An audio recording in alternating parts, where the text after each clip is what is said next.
পৃথিবীতে কেউ আছে আল্লাহ ছাড়া আপনার? হ্যাঁ, পৃথিবীর সবাই ধোঁকাবাজ, আপনার স্ত্রীও ধোঁকাবাজ, স্বার্থের জন্য আপনার সাথে আছে। আপনার সন্তানও ধোঁকাবাজ, স্বার্থের জন্য আপনার সাথে আছে। স্বার্থহীন নিঃস্বার্থভাবে পৃথিবীতে যদি কেউ আপনাকে ভালোবেসে থাকে, সেটা কে? আপনার প্রতিপালক।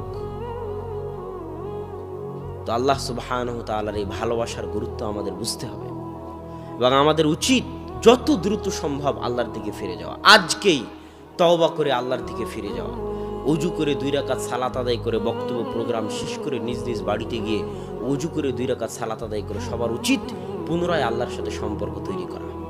যে আল্লাহ, আজকে তওবা করে তোমার সাথে সম্পর্ক তৈরি করতেছি, আর সম্পর্ক ছিন্ন করব না। আর সম্পর্ক ছিন্ন না করার সবচেয়ে বড় মাধ্যম হচ্ছে যে কোনো মূল্যে দিনে রাতে 24 ঘন্টায় 5 ওয়াক্ত সালাত আদায় করা। আকিমিস সালাতা লিযিকরি, তোমরা সালাত আদায় করো আমাকে স্মরণ করার জন্য। তো 24 ঘন্টা মানুষ আল্লাহকে স্মরণ করতে পারবে না। আপনারা দিয়ার অঞ্চলের মানুষ, জমি জায়গা আছে, কাজ কাম আছে, 24 ঘন্টা আল্লাহকে স্মরণ করতে পারবেন না, এটাই ঠিক। আপনি যত বড় গুনাহগার হন না কেন, যত বড় পাপিষ্ঠ হন না কেন, যত বড় পাপিষ্ঠ গুনাহগার হন না কেন, পাপ দিয়ে আপনার দুনিয়া ভর্তি হয়ে থাক, তবুও দিন শেষে আপনি কার বান্দা? আরে আল্লাহর এরিয়া থেকে আপনি কোথাও যেতে পারবেন? আসমান জমিনে মানুষ যেখানেই যাক না কেন, ওটা কার রাজত্ব? আল্লাহর রাজত্ব। দিন শেষে আপনার জীবন মৃত্যুর মালিক কে? দিন শেষে আপনাকে খাওয়ায় কে? দিন শেষে আপনাকে পড়ায় কে? কার জমিনের উপর আছেন? কার আসমানের ছায়ায়, কার আলো ভোগ করতেছেন? অতএব মদ খান, গাঞ্জা খান, বিড়ি খান, সিগারেট খান, যত বড় গুনাহগার হন না কেন, আল্লাহর নিকটে ফিরে আসতে কোনো লজ্জা নেই। একজন আব্দুর রাজ্জাক বিন ইউসুফ বক্তব্য দিয়ে যত মানুষকে হেদায়েত করতে পারবে, ডাক্তার জাকির নায়েক বক্তব্য দিয়ে যত মানুষকে হেদায়েত করতে পারবে, অতীতের আলেম ওলামা, অতীতের বক্তা বক্তব্য দিয়ে যত মানুষকে হেদায়েত করেছে, ভবিষ্যতের বক্তারা বক্তব্য দিয়ে যত মানুষকে হেদায়েত করবে এবং করতে পারবে, এক কোরআন একাই তার চেয়ে লক্ষ কোটি গুণ মানুষকে হেদায়েত করতে পারবে। কিন্তু মানুষ কোরআন পড়তে পারলে তো, মানুষ কোরআন বুঝতে পারলে তো। আল্লাহ বলছে, আমি যদি কোরআনকে অবতীর্ণ করতাম পাহাড়ের উপর, তাহলে পাহাড় চূর্ণ বিচূর্ণ হয়ে যেত, পাহাড় বিদীর্ণ হয়ে যেত। কিন্তু মানুষের তো কোরআন বুঝারই ক্ষমতা নাই। আমাদের মধ্যে কয়জন কোরআন বুঝি? উনি যে আয়াতগুলো তেলাওয়াত করলো, সে আয়াতগুলোর অর্থ কয়জন শুনে বুঝতে পারলাম? তাহলে আমি মনে করি, মানুষ যদি কোরআন শুনে বুঝতে না পারে, তাহলে মানুষের জীবনের সম্পূর্ণটাই বৃথা। কেন? মানুষ তার রবের কালাম বুঝতে পারলো না। এর চেয়ে বড় আফসোসের কিছু আছে? এর চেয়ে বড় আফসোসের কিছু আছে? মানুষ তার নিজ প্রতিপালকের কথা বুঝতে পারে না। এই জ্ঞানটুকু সে সারা জীবনে অর্জন করতে পারেনি দুনিয়াতে আসার পর থেকে, যে তার প্রতিপালকের কথা সে বুঝতে পারবে। আগের যুগে যখন মুসলিম উম্মার স্বর্ণযুগ ছিল, তখন যে বিজ্ঞানী হয়নি তা নয়, তখন যে ইঞ্জিনিয়ার হয়নি তা নয়, আর ইবনে সিনার মতো ডাক্তার তো এখন পৃথিবীতেই নাই। সেই যুগে যত বড় বড় বিজ্ঞানী ছিল মুসলিম উম্মার, যত বড় বড় ডাক্তার ছিল, তারা সব ছিল কোরআনের হাফেজ। তাদের বই পুস্তক সব আরবিতে লেখা। কোরআনের হেফজ মানুষের মেধাকে এত বাড়িয়ে দিতে পারে, মানুষের স্মৃতিশক্তি, মানুষের বুদ্ধিশক্তি, মানুষের তীক্ষ্ণ শক্তিকে এত বাড়িয়ে দিতে পারে, যা পৃথিবীর কোনো কিতাব পারে না। এই জন্য আপনি ডাক্তার হন, ইঞ্জিনিয়ার হন, কৃষক হন, মাঝি হন, মাল্লা হন, যেই হন না কেন, কোরআন বুঝা এবং কোরআন বুঝার মতো জ্ঞান অর্জন করা আপনার উপর ফরজ। এটা শাইখুল ইসলাম ইবনে তাইমিয়া রাহিমাহুল্লাহর ফতোয়া, যে প্রত্যেক মুসলমানের জন্য কোরআন বুঝার মতো জ্ঞান অর্জন করা ফরজ। কেন? আল্লাহ কোরআন আপনার জন্য পাঠিয়েছেন, না কার জন্য? মানুষ মনে করে মুহাম্মদ সাল্লাল্লাহু আলাইহি ওয়াসাল্লামের উপর পাঠিয়েছে মানে শুধু মুহাম্মদ সাল্লাল্লাহু আলাইহি ওয়াসাল্লামের কাজ। আর আমাদের জন্য কি কাজ? আমরা এটাকে কাপড় দিয়ে মুড়িয়ে সুন্দর করে, ব্যাস, এটাই হলো মুসলমানদের কাজ, আর তাকের উপর তুলে রেখে দিবে। এই জন্য পবিত্র কোরআন এসেছে। একে কাপড় বন্দি, বাক্সবন্দি করে চুমা দিয়ে বুকের সাথে লাগিয়ে তাকে তুলে রাখার জন্য। এই জন্য কোরআন এসেছে। তাবিজ কবজ হিসেবে ব্যবহার করে, ওষুধ আরোগ্য হিসেবে ব্যবহার করে টাকা পয়সা ইনকাম, ব্যবসা বাণিজ্য করার জন্য কোরআন এসেছে। তাহলে আমরা কোরআনের মূল্যায়নটা করলাম কোথায়? মুসলমানেরা যতদিন না নিজেরা পরিবর্তন হবে, ততদিন আল্লাহ তাদের ভাগ্য পরিবর্তন করবে না। আর সালাফে সালেহিন বলে গেছেন, যে এই উম্মতের পরবর্তীদের সংশোধন ওটে দিয়েই সম্ভব যেটা দিয়ে এই উম্মতের প্রথম অংশের সংশোধন হয়েছিল। আজকে আমরা যে বিপদে আছি এই বিপদ থেকে উদ্ধার ওটে দিয়েই সম্ভব যেটা দিয়ে আবু বকর, ওমর, ওসমান, আলী তাদের হৃদয়, তাদের জীবন পরিবর্তন করেছিলেন। ওটে দিয়েই সম্ভব, এবাদে দ্বিতীয় কোনো রাস্তা নাই। তো সেখানে কোরআন ব্যতীত সম্ভব? বলেন, কোরআন ব্যতীত সম্ভব নয়। কয়জন মানুষ আপনাদের মধ্যে কোরআন জানে?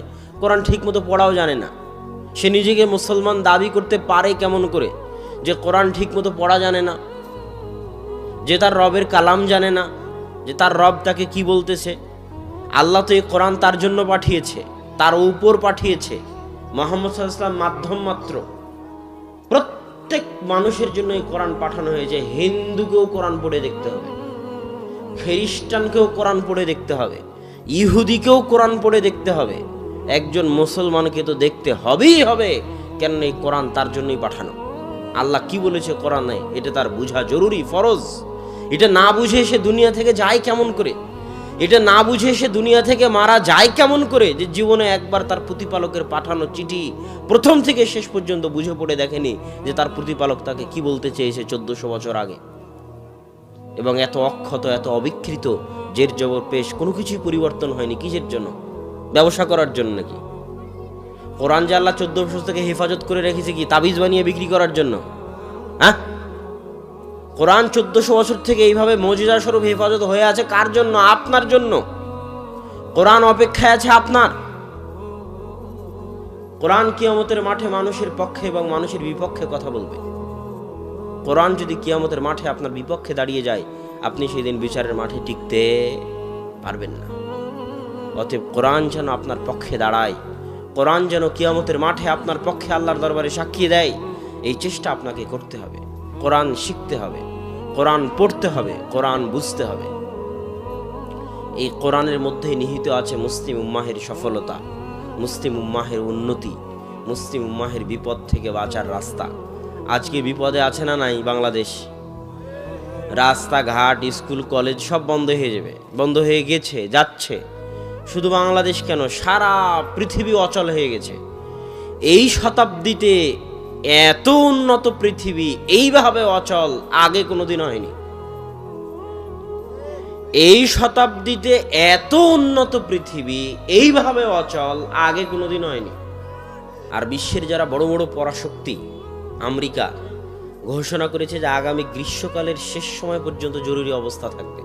পৃথিবীর সবচেয়ে বড় পরাশক্তি। আর চায়নার মতো অর্থনৈতিক পরাশক্তি,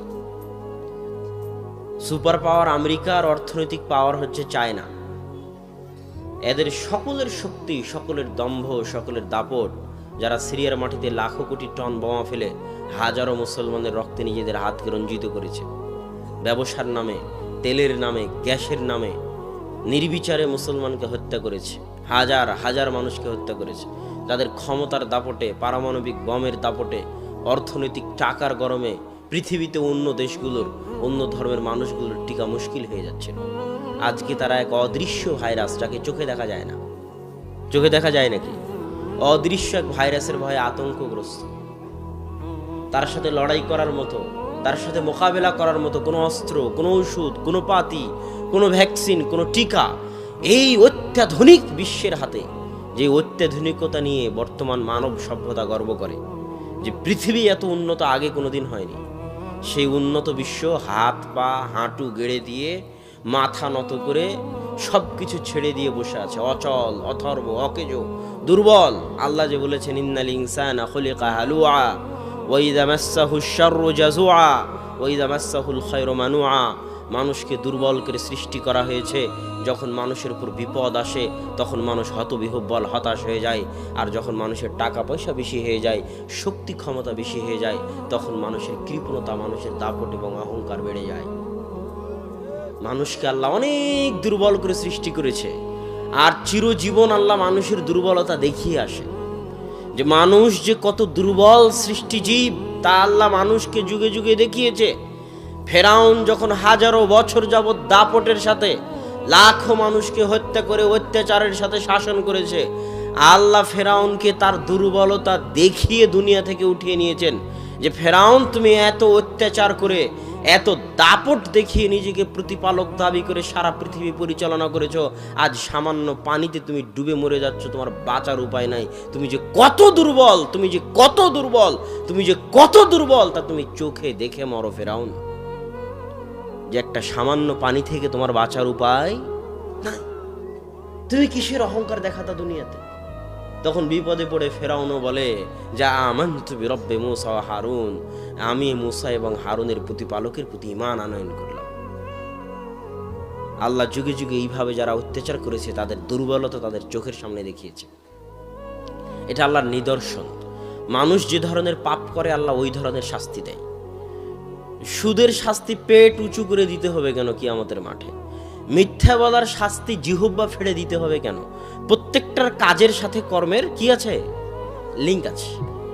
জেনাকারীদের শাস্তি কিয়ামতের মাঠে উলঙ্গ করে জাহান্নামে তারা উথাল পাথাল খেতে থাকবে উলঙ্গ অবস্থায়, এবং তাদের লজ্জাস্থান থেকে দুর্গন্ধ বের হবে। এটা কেন করতে হবে? কেননা তার পাপের সাথে কি আছে? লিঙ্ক আছে।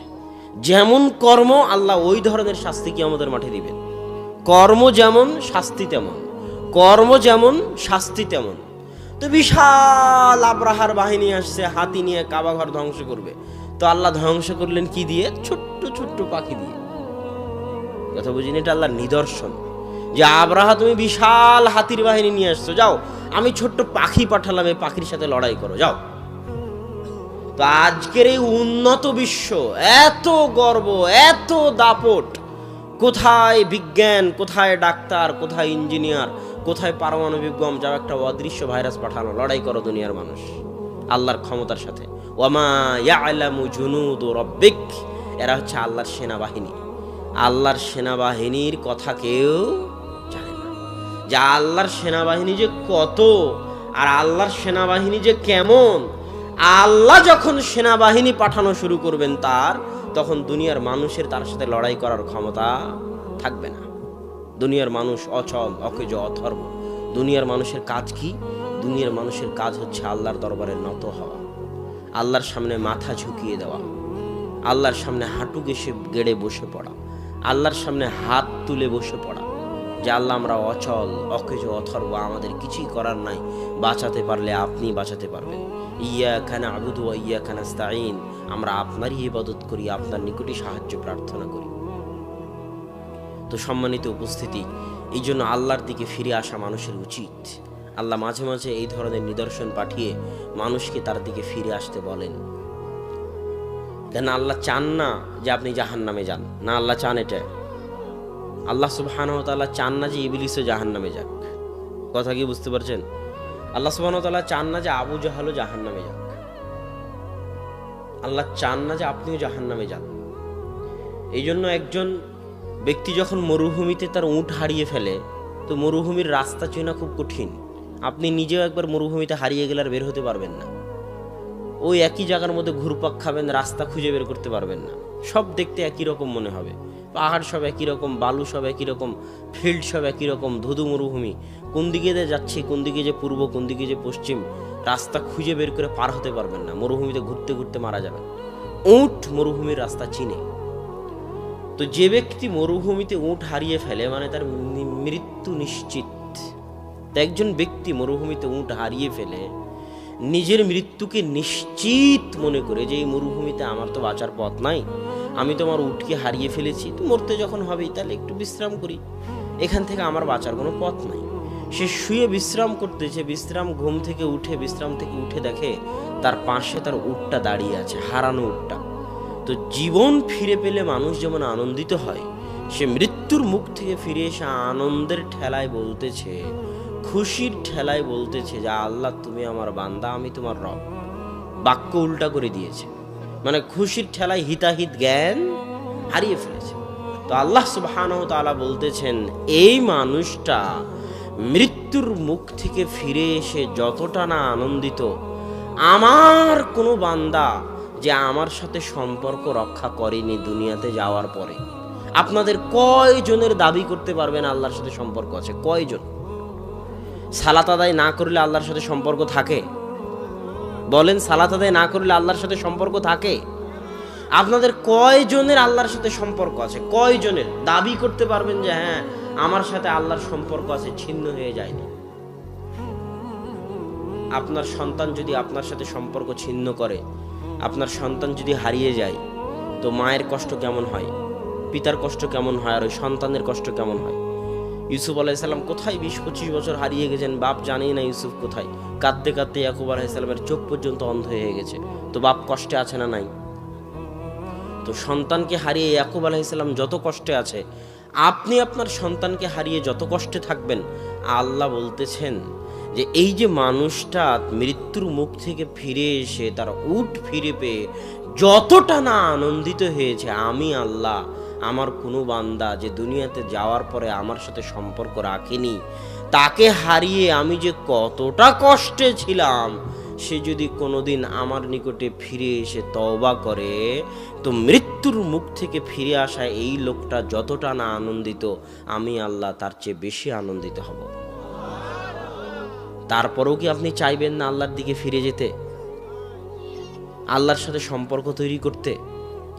মানুষের ব্যস্ততা আছে, এটাই ঠিক, আল্লাহও জানে। তো আল্লাহ বলতেছে 24 ঘন্টা যদি না পারো তো কমসে কম কয়বার? 5 বার। 5 বার আল্লাহকে স্মরণ করা কি খুব কঠিন কাজ? কোনো কঠিন কাজ নয়। সালাত আদায় করাকে আমরা নিজেরা নিজেদের উপর ভারী বানিয়ে নিয়েছি। কয় মিনিট সময় লাগে এক ওয়াক্ত সালাত আদায় করতে? উজু করা থেকে শুরু করে সালাত কমপ্লিট করতে 10 মিনিটের বেশি লাগে না। এই 10টা মিনিট সময় আমাদের উপর এমন ভারী, এটা শয়তান আমাদের জন্য ভারী করে দিয়েছে। কথা বুঝেননি?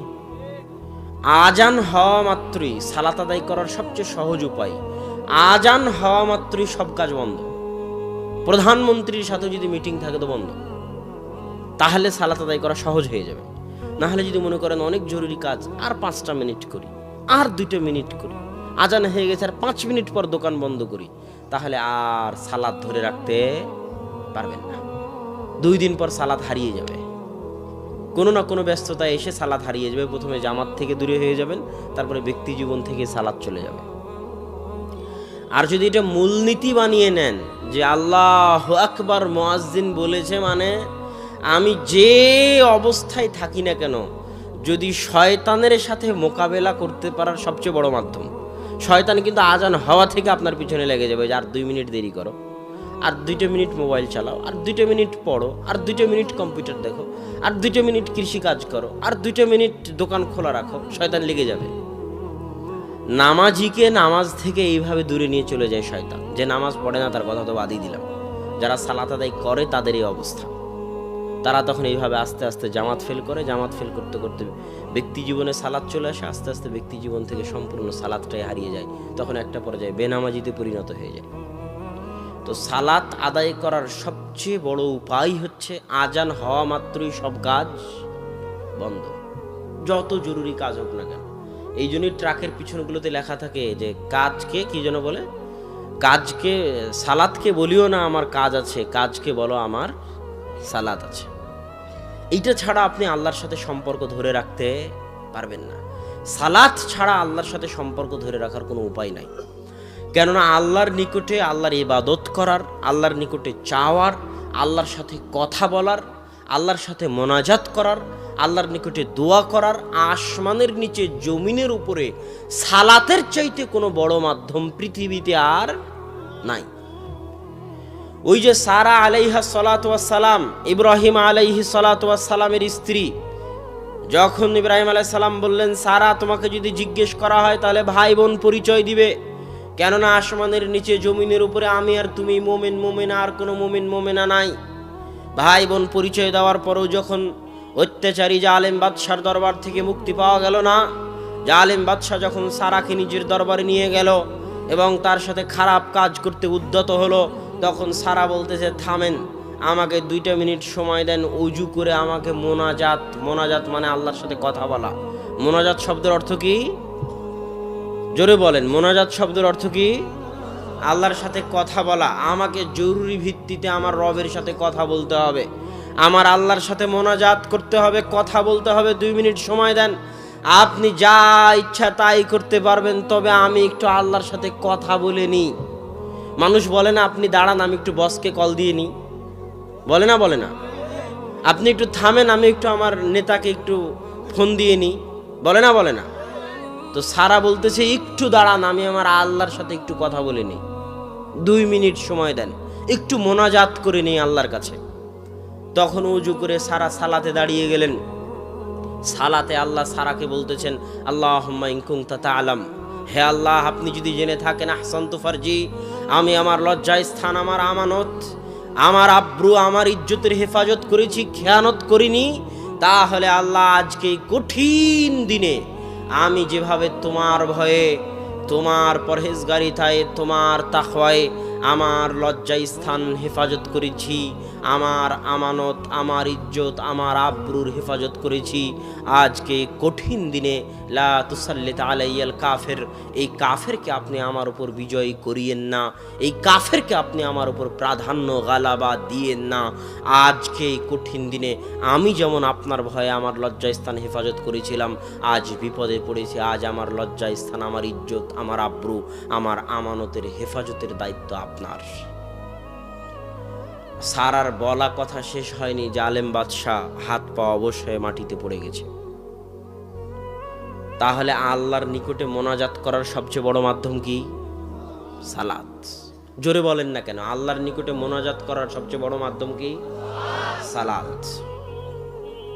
এই জন্য রাসূল সাল্লাল্লাহু আলাইহি ওয়াসাল্লাম যখনই বিপদে পড়তেন, যখনই কোনো বিপদে পড়তেন, বা দাঁড়া ইলা সালাহ, সাথে সাথে সালাতে দাঁড়িয়ে যেতেন। মানুষ যখন স্বাভাবিকভাবে বিপদে পড়ে, তখন মানুষ আগে স্মরণ করে যে বিষয়ে বিপদে পড়ে, সে বিষয়ে রিলেটেড কাউকে স্মরণ করে। যেমন ছেলে সন্তান যদি অ্যাক্সিডেন্ট হয়, তাহলে কোন মেডিকেলে আছে, কোন ডাক্তারের কাছে যেতে হবে, সে ডাক্তারকে কল দেয়, কাকে মেডিকেলে পাঠাবে তাকে কল দেয়। যদি কোনো কেস কোর্ট কাচারি হয়, তাহলে কোন নেতার দরবারে যাবে, কোন মেম্বার, কোন চেয়ারম্যান, কোন এমপি তাকে সহযোগিতা করতে পারবে, তার কাছে যায়, তাকে ফোন দেয়, তার সাথে কথা বলে। কিন্তু একজন মুসলমানের উচিত, বিপদ যত বড়ই হোক না কেন, বিপদ যত ছোটই হোক না কেন, আর যত বড়ই হোক না কেন, সবার আগে আপনি যে বিপদে পড়েছেন এটা কাকে জানানো উচিত? আল্লাহকে জানানো উচিত। আপনার ছেলে রাজশাহীতে অ্যাক্সিডেন্ট করেছে, রাজশাহী মেডিকেলে আছে, আপনি এখান থেকে গাড়ি নিয়ে রাজশাহী মেডিকেলে যেতে 1.5-2 ঘন্টা 3 ঘন্টা সময় লাগবে। আর এখানে 2 রাকাত সালাত আদায় করে যদি আল্লাহকে বলে দেন, আল্লাহ আমার ছেলে মেডিকেল আছে তুমি দেখো, তাহলে আপনার 3 ঘন্টা যেতে যা দেরি হবে, তার আগে আল্লাহ সুবহানাহু ওয়া তাআলা কাজ করে বসে থাকবেন। এই জিনিসটা তো মানুষ বুঝে না। বিপদে পড়লে আল্লাহকে ডেকে দেখেন, বিপদে পড়লে 2 রাকাত সালাত আদায় করার অভ্যাস গড়ে তুলুন। প্রত্যেক মানুষের জীবনে বিপদ আছে, প্রত্যেক মানুষের জীবনে কি আছে? ইন্না মাআল উসরি ইসরা, দুঃখ কষ্ট নিয়েই জীবন। মানুষের জীবন ফুলসজ্জা নয়, মানুষের জীবন সংগ্রাম। প্রত্যেক মানুষের জীবনে বিপদ আছে, আপনাদের সকলের জীবনে বিপদ আছে, গেছে, ভবিষ্যতেও ঘটতে পারে। আল্লাহ আমাদের বিপদ থেকে হেফাজত করুক, আল্লাহুম্মা আমিন। তো নিজ নিজ জীবনে, পারিবারিক, সামাজিক, ব্যক্তিগত, যখন যে বিপদে পড়বেন, আজকের বক্তব্য থেকে শিখে যাবেন, যে বিপদই পড়েন না কেন, সাথে সাথে কাউকে না কিছু বলে 2 রাকাত সালাত আদায় করে সালাতে দাঁড়িয়ে আল্লাহকে বলবেন যে আপনি বিপদে পড়েছেন। অনেক সময় শয়তান আপনাকে ধোকা দিবে, আরে তুই তো জীবনে কোনোদিন নামাজই পড়িস নি, তুই তো রোজাই রাখিস না, তুই তো মদ সিগারেট গাঞ্জা খাস, তুই আবার কি আল্লাহর কাছে দোয়া করবি? এটা শয়তানের ধোকা। কথা কি বুঝতে পারছেন? আপনি যত বড় গুনাহগার হন না কেন, যত বড় পাপিষ্ঠ হন না কেন, যত বড় পাপিষ্ঠ গুনাহগার হন না কেন, পাপ দিয়ে আপনার দুনিয়া ভর্তি হয়ে থাক, তবুও দিন শেষে আপনি কার বান্দা? আরে আল্লাহর এরিয়া থেকে আপনি কোথাও যেতে পারবেন? আসমান জমিনে মানুষ যেখানেই যাক না কেন, ওটা কার রাজত্ব? আল্লাহর রাজত্ব। দিন শেষে আপনার জীবন মৃত্যুর মালিক কে? দিন শেষে আপনাকে খাওয়ায় কে? দিন শেষে আপনাকে পড়ায় কে? কার জমিনের উপর আছেন? কার আসমানের ছায়ায়, কার আলো ভোগ করতেছেন?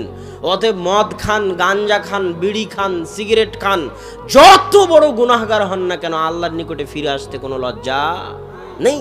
যে আপনাকে লজ্জা দিচ্ছে সে শয়তান। ওই শয়তান, জিন শয়তানও শয়তান হতে পারে, মানুষ শয়তানও শয়তান হতে পারে। বলতে পারে তুমি এত বড় পাপী, তুমি মাধ্যম ছাড়া, লিঙ্ক ছাড়া, ওয়াস্তা ছাড়া আল্লাহর কাছে দোয়া করতে পারবে না, তাই হুজুরের কাছে যাও, পীরের কাছে যাও, পীর আর হুজুরের মাধ্যম দিয়ে আল্লাহর সাথে দোয়া করো। আরে আল্লাহ কি পীরের বাপের? আল্লাহ কি হুজুরের বাপের পৈতৃক সম্পত্তি? না, আল্লাহ আমারও। আল্লাহকে একটু নিজের দাবি করার অধিকার রাখিয়েন। আল্লাহকে নিজের দাবি করার অধিকার রাখেন যে আল্লাহ আপনারও সৃষ্টিকর্তা, আল্লাহ আপনারও পালনকর্তা, আল্লাহ হিন্দুরও সৃষ্টিকর্তা, হিন্দুরও পালনকর্তা। যে নাস্তিক প্রত্যেক দিন আল্লাহকে গালি দেয়, ওই নাস্তিককেও খাওয়ায় আল্লাহ রব্বুল আলামিন। এই জগৎ ওই জগৎ উভয় জগতের পালনহার, প্রতিপালক, পালনকর্তা হচ্ছেন আল্লাহ সুবহানাহু ওয়া তাআলা। অতএব আল্লাহর নিকটে চাইতে কোনো লজ্জা নেই। মানুষ রূপী আর জিন রূপী শয়তান আপনাকে বুঝাবে যেন আপনি সরাসরি আল্লাহর নিকটে দোয়া না করেন। হুজুর একটু দোয়া করে দেন না, আমার বাপ মারা গেছে। হুজুর জামাতের পর, এই ফরজ সালাতের জামাতের পর দোয়া করলো না, হুজুরের উপর খুব রাগ। জানাজার শেষে হুজুর কবরের পাশে গিয়ে দোয়া করলো না, হুজুরের উপর খুব রাগ। ইসলাম কি ভাড়াটে ধর্ম? ইসলাম কি ভাড়াটে ধর্ম যে টাকা দিয়ে ভাড়া করে দোয়া করাতে হবে? আমার কথার উত্তর দেন না কেন? ইসলাম কি ভাড়াটে ধর্ম? আমি এখনই বললাম যে আসমানের নিচে জমিনের উপরে মোনাজাত করার সবচেয়ে বড় মাধ্যম কি?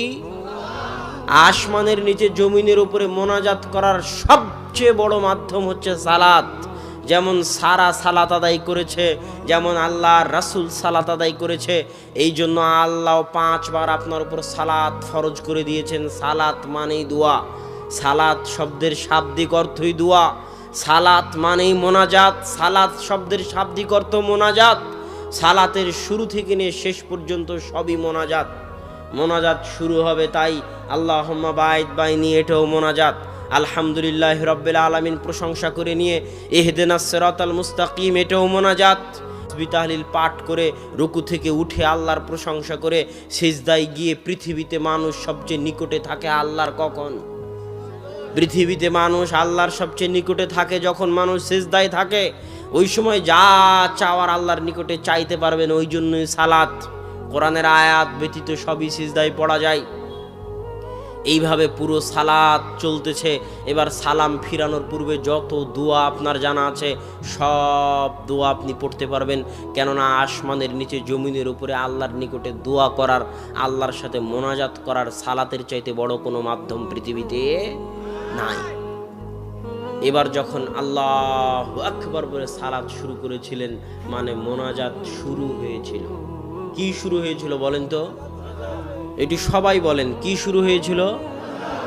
এবার যখন আসসালামু আলাইকুম বলে সালাম ফিরলাম, তখন কি শেষ হয়ে গেল?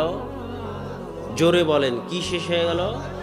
মোনাজাত শেষ হয়ে গেল। এখন কোনো হুজুর যদি বলে, কোনো মানুষ যদি বলে যে এই হুজুর খুব খারাপ, মোনাজাত করা না, তাহলে আমি বলবো ওকে আরো 10 বছর পড়তে হবে এটা জানার জন্য যে আসসালামু আলাইকুম দিয়ে মোনাজাত শেষ হয়ে গেল। সে জাহেল, সে অজ্ঞ, সে মূর্খ যে সে এখনো জানে না যে সালাতি মোনাজাত, পৃথিবীতে মোনাজাতের এত বড় মাধ্যম আর নাই। সালাত যত বড় মাধ্যম, আল্লাহু আকবার দিয়ে সালাতের মোনাজাত শুরু হয়েছে, আসসালামু আলাইকুম দিয়ে মোনাজাত শেষ হয়ে গেছে। এত বড় মোনাজাত, এত বড় দামি, এত গুরুত্বপূর্ণ, এত সুন্দর মোনাজাত পৃথিবীতে আর নাই। আল্লাহকে ডাকার এর চেয়ে বড় মাধ্যম পৃথিবীতে আর নাই। এই জন্য সালাতুল জানাজা মানে কি? জানাজা মানে লাশ, মৃত ব্যক্তির লাশ। আর সালাত মানে দোয়া, দোয়া মানে মোনাজাত, মানে মৃত ব্যক্তির জন্য দোয়া করার সালাত, মৃত ব্যক্তির জন্য মোনাজাত করার সালাত। এই জন্য সালাতুল জানাজা আল্লাহু আকবার সূরা ফাতিহা, আল্লাহু আকবার দরুদ শরীফ, আল্লাহু আকবার যে মুখস্থ দুইটা দোয়া আছে, আল্লাহুম্মা গফির লাহু ওয়ারহামহু ওয়াফু আনহু, আল্লাহুম্মা গফির লিল হাইয়িনা ওয়া মাইয়িতিনা, এই যে দুইটা দোয়া আছে, এই দুইটা দোয়া কার জন্য? ওই মৃত ব্যক্তির জন্য, আমাদের সবার জন্য। এই সালাতটা দেওয়াই হয়েছে ওই ব্যক্তির জন্য, দোয়া করার জন্য যে সামনে আছে।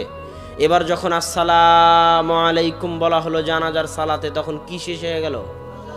মোনাজাত শেষ হয়ে গেল। যে বলবে কবরের পাশে গিয়ে মোনাজাত করা লাগবে, ওকে যদি জাহেল প্রমাণ করতে না পারি তো আপনি গ্রামে আমি আর কোনোদিন আসবোই না। ওকে আরো 10 বছর পড়তে হবে। বেটা, মোনাজাত শেষ হয়ে গেল। তুমি কেন? সারা পৃথিবীর সকল হুজুর, সকল আলেম মিলে যদি কবরের পাশে দাঁড়িয়ে দোয়া বানাতে থাকে, সারা পৃথিবীর সকল আলেম মিলে যদি কবরের পাশে দাঁড়িয়ে দোয়া বানাতে থাকে, তো মুহাম্মদ সাল্লাল্লাহু আলাইহি ওয়াসাল্লাম যে দোয়া শিখিয়ে দিয়ে গেছেন মৃত ব্যক্তির জন্য, ওর চেয়ে ভালো দোয়া বানাতে পারবে না।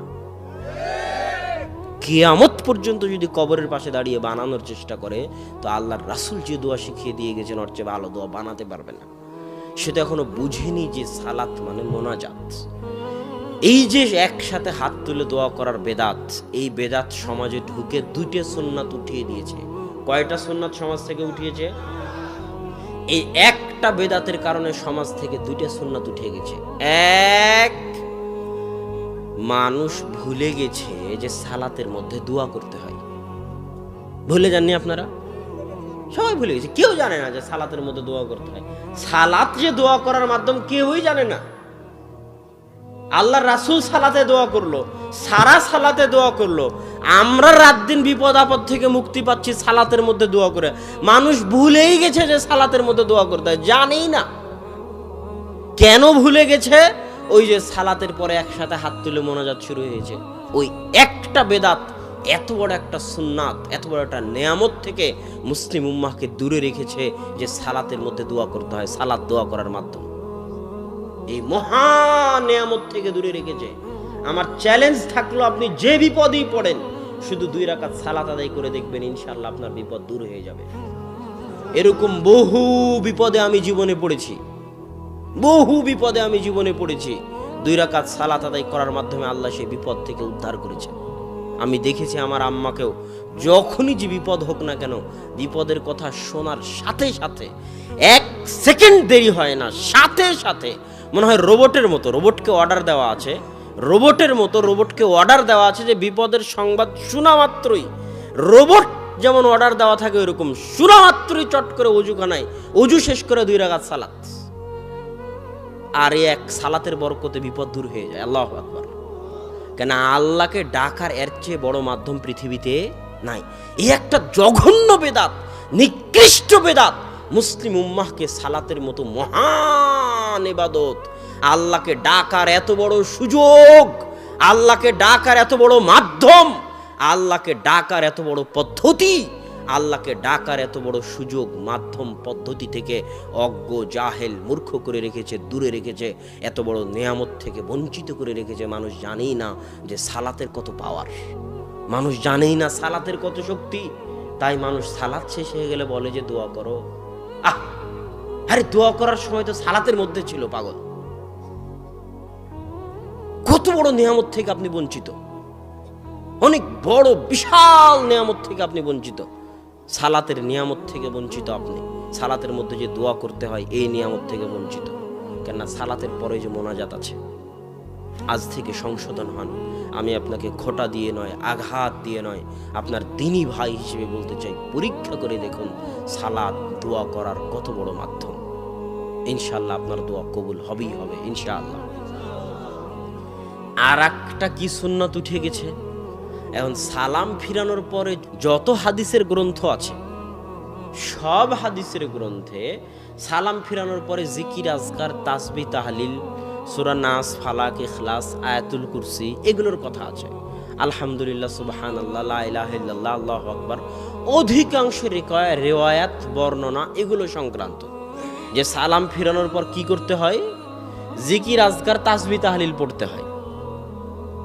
তো সমাজে যখন একসাথে হাত তুলে দোয়া ঢুকেছে, তখন আর কয়জন তাসবিহ পড়ে, কয়জন জিকির করে সালামের পর বসে থেকে? বলেন। সালামের পর দোয়া করে বিহাক্কি লা ইলাহা ইল্লাল্লাহ বলে সুন্নাত শুরু, শেষ। কোনো তাসবিহ নাই, কোনো তাহলিল নাই, কোনো জিকির নাই, আজকার নাই, জানেই না, ভুলে গেছে, সমাজ থেকে উঠেই গেছে। তাহলে এই একটা বেদাত কত খারাপ, কত জঘন্য, কত নিকৃষ্ট যে আপনাকে বড় বড় দুইটা নিয়ামত থেকে বঞ্চিত রেখেছে। এক, সালাতের মধ্যে যে দোয়া করতে হয় এই নিয়ামত থেকে বঞ্চিত রেখেছে। সালামের পরে যে জিকির আজকার করতে হয়, তাসবিহ তাহলিল করতে হয়, নাস, ফালাক, ইখলাস পড়তে হয়, আয়াতুল কুরসি পড়তে হয়, আল্লাহু আকবার, সুবহানাল্লাহ, আলহামদুলিল্লাহ, লা ইলাহা ইল্লাল্লাহ পড়তে হয়, এই সকল ইবাদত থেকে আপনাকে দূরে রেখেছে, বঞ্চিত করে রেখেছে। তাই এই ধরনের জঘন্য নিকৃষ্ট বেদাতকে সমাজ থেকে উৎখাত করতেই হবে। এটা আপনার দায়িত্ব। আমি আপনার দ্বীনী ভাই হিসেবে বলে গেলাম, আপনার কল্যাণ চাই, আপনাকে জাহান্নামের আগুন থেকে বাঁচিয়ে জান্নাতে নিয়ে যেতে চাই, আপনার সাথে ধোঁকা দিতে চাই না। আপনার কল্যাণকামী, আপনার বন্ধু, আপনাকে আঘাত দিতে চাই না। আপনি বিশাল বিপদে আছেন এক বেদাত নিয়ে, আল্লাহকে ভয় করে এই বেদাত থেকে ফিরে আসার চেষ্টা করুন। কেননা বেদাতের জগতে কোরআন এবং সহিহ হাদিসের আলোকে আপনি কেমনে বুঝবেন কোনটা সুন্নাত কোনটা বেদাত, কেমনে বুঝবেন কোনটা হালাল কোনটা হারাম? তার একটা মূলনীতি আজকে আপনাকে বলে যাই। এই মূলনীতি আপনার জন্য রাস্তা সহজ করে দিবে। যে মানুষের জীবন দুইটা ভাগে বিভক্ত, একটা মানুষের দুনিয়াবী জীবন, একটা মানুষের ইবাদতের জীবন। এই যে এখানে আছেন এটা কিন্তু ইবাদতের অন্তর্ভুক্ত। মসজিদে ফজরের সালাত আদায় করবেন, ইবাদতের অন্তর্ভুক্ত। জিকির আজকার তাসবিহ তাহলিল করবেন, ইবাদতের অন্তর্ভুক্ত। দান সাদকা করবেন, ইবাদতের অন্তর্ভুক্ত। সিয়াম পালন করবেন, রোজা রাখবেন, হজ করবেন, ইবাদতের অন্তর্ভুক্ত। এই ইবাদতগুলো থেকে যখন বের হবেন তখন যে জীবনটা শুরু হয় ওটা দুনিয়া। মসজিদ থেকে বের হলে কি শুরু হলো? দুনিয়া। আপনার রাস্তাঘাট, বাজারঘাট, দোকানপাট, কৃষিকাজ, জমি জায়গা, কেস কোর্ট কাচারি, সংসদ ভবন, অর্থনীতি, ব্যাংক ব্যালেন্স, বিবাহ শাদী, যা কিছু আছে সব কিছু কিসের অন্তর্ভুক্ত? দুনিয়াবী জীবনের অন্তর্ভুক্ত। তো ইসলামের মূলনীতি হচ্ছে যা যা দুনিয়াবী জীবনের অন্তর্ভুক্ত সেটার ক্ষেত্রে হুকুমের নাম হালাল আর হারাম।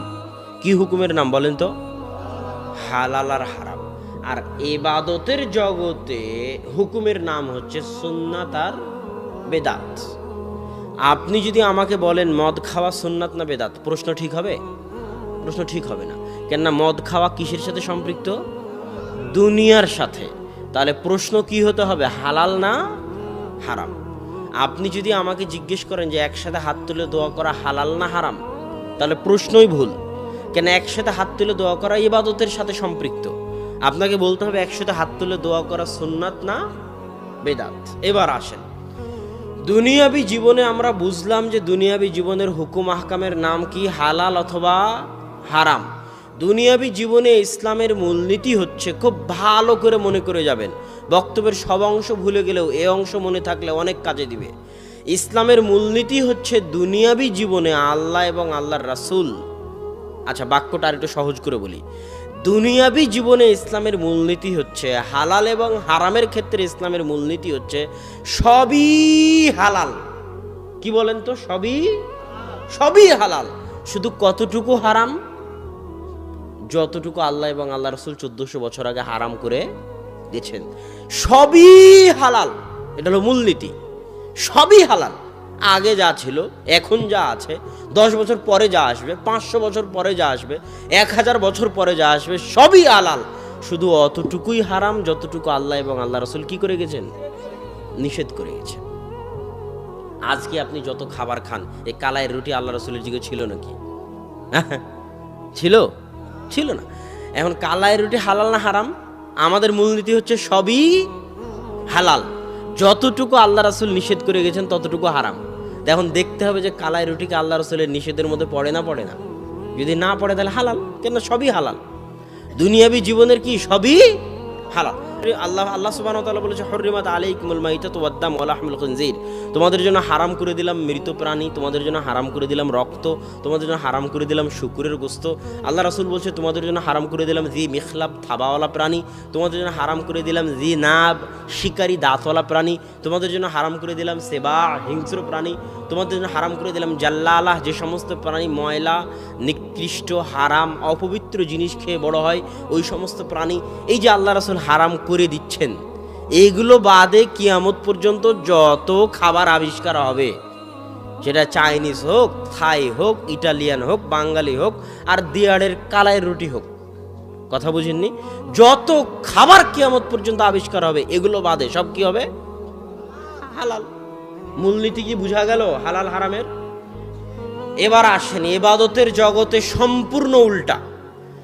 ইবাদতের জগতে সবই বেদাত। হুজুর যে বলতেছে এরা সব বেদাত করে, আরে সবই তো বেদাত। আছে না যে এরা ওই আব্দুর রাজ্জাক বিন ইউসুফ এরা খালি আসলে খালি বলে এটা বেদাত সেটা বেদাত অমুক বেদাত তমুক বেদাত। তো সবই যদি বেদাত হয় তো ইবাদত করবো কোনটারে পাগল? তা ইসলামের মূলনীতি হচ্ছে ইবাদতের জগতে সবই কি? একটু জোরে বলেন তো, সবই কি? শুধু কতটুকু সুন্নাত? যতটুকু আল্লাহ এবং আল্লাহ রাসূল 1400 বছর আগে বলে গেছে এবং করে গেছে। আল্লাহর রাসূলের মৃত্যুর পর থেকে না আজ পর্যন্ত যত ইবাদত আবিষ্কার হবে, আর আরো 500 বছর পরে যত আবিষ্কার হবে, চুল পরিমাণও যদি বৃদ্ধি হয় তো ওই চুলের নাম কি হবে? সরিষা পরিমাণ যদি নতুন আবিষ্কার হয় ওর নাম কি হবে? বেদাত। তাহলে ইবাদতের জগতে সবই বেদাত। এখন তুমি যদি জিজ্ঞেস করো যে এটা যে বেদাত কোথায় লেখা আছে, নিষেধের দলিল দেন। আরে সবই তো বেদাত, নিষেধের দলিল কি দিব? তোমাকে দলিল দিতে হবে যেটা আল্লাহ এবং আল্লাহ রাসূল করেছে। একটা যখন কাগজ অফিস আদালতে পাশ হয় তখন চেয়ারম্যান, মেম্বার বা যারা দায়িত্বশীল প্রিন্সিপাল তার স্বাক্ষর লাগে না? লাগে না? স্বাক্ষর লাগে। তো ইবাদত বলে গণ্য হতে, ভ্যালিড, লেজিটিমেট ইংরেজিতে বলে, যে এটা যে ইবাদত, এটা ভ্যালিড, গ্রহণযোগ্য হতে, লেজিটিমেট হতে মুহাম্মদ সাল্লাল্লাহু আলাইহি ওয়াসাল্লাম এবং আল্লাহর স্বাক্ষর লাগবে, সিলমোহর লাগবে। যতক্ষণ না মুহাম্মদ সাল্লাল্লাহু আলাইহি ওয়াসাল্লামের স্বাক্ষর পাওয়া যাবে, আল্লাহর স্বাক্ষর পাওয়া যাবে, ততক্ষণ এটা ইবাদত বলে ভ্যালিড হিসেবে গণ্য হবে না। সেই স্বাক্ষরটা কি? কাল আল্লাহ তাআলা, আল্লাহ বলেছেন কোরআনে, অথবা কাল রাসূলুল্লাহি সাল্লাল্লাহু আলাইহি ওয়াসাল্লাম, আল্লাহ রাসূল বলেছেন হাদিসে অথবা করেছেন। এই দুইটার একটাও যদি না পাওয়া যায় তো যত বড় ইবাদত হোক, যত ভালো ইবাদত হোক, ওইটাকে ডাস্টবিনে নিক্ষেপ করে দিতে হবে। ওর কোনো ভ্যালিডিটি, ওর কোনো গ্রহণযোগ্যতা পৃথিবীতে নাই। আর যারাই ওটাকে গ্রহণযোগ্য মনে করবে, ওরাই আল্লাহ এবং আল্লাহ রাসূলের উপর মাতাব্বরি করবে। আর এই মাতাব্বরির জবাব আল্লাহ রাসূল কিয়ামতের মাঠে দিবেন। এটা মাতাব্বরি করা, বাটপারি করা, কথা বুঝিনি? যিনি মোড়ল, যিনি নেতা, তার উপর তুমি মাতাব্বরি করো কেন? তুমি কি নবী নাকি? তুমি কি রাসূল নাকি? তোমাকে যদি একসাথে হাত তুলে দোয়া করার, তুমি যদি বলো সুন্নাত, তুমি নিজে যদি জোর করে দাবি করো তো নবী হয়ে আসো। নবী হয়ে আসনি কেন? তুমি নবী নাকি? তাহলে তুমি মাতাব্বরি করো কেন নবী যদি না হও? ইসলাম কি তোমার বাপের ধর্ম? ইসলাম শুধু আল্লাহর আল্লাহ রাসূলের কথা চলবে ইবাদতের জগতে। আল্লাহর আল্লাহ রাসূল করেনি, তুমিও করতে পাবা না। তুমি যদি জোর করে করতে যাও তাহলে তুমি হয় নিজেকে নবী দাবি করতেছো, আর না হলে বলতেছো মুহাম্মদ সাল্লাল্লাহু আলাইহি ওয়াসাল্লাম তার নবুয়তের দায়িত্ব পালন করেনি।